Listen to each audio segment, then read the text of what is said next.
Thank you, Bob. I will now ask the GMB to move the emergency resolution on the humanitarian crisis in Sri Lanka.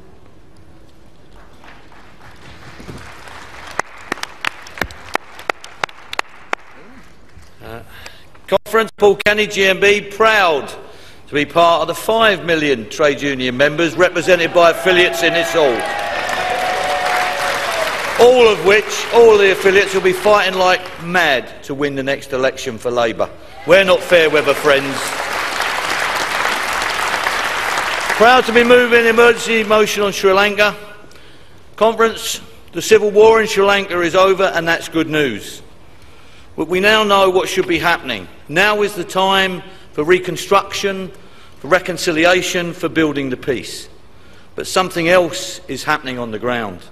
Something we should all be very worried about. Men, women and children have been rounded up and placed in camps. More than 250,000 Tamils are living in desperate conditions, and nobody hears them. Families lie awake at night crying for their loved ones that they cannot reach and get no word from. And how bad is life in these camps? The Sri Lankan government has turned away foreign journalists because they are afraid of the world hearing the truth. But stories seep out and they tell of desperation and heartbreak. The camps are tightly packed and they are surrounded by barbed wire. They are tightly guarded. Life for people in these camps is truly desperate. The Sri Lankan government calls them welfare villages, but history has a very different name for them. Do we care? Of course we do. Our Labour movement is an international movement, one that says we stand by the oppressed, one that stands foursquare for human rights, one that promotes human dignity.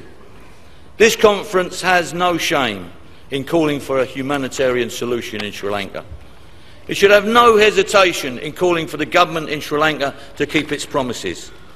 It should have no hesitation in saying to the authorities there, open your doors, let in the journalists, what do you have to hide? The Sri Lankan government has made promises to the United Nations and world governments, including our own, to close these camps and let the people return to their homes, and it's not happened.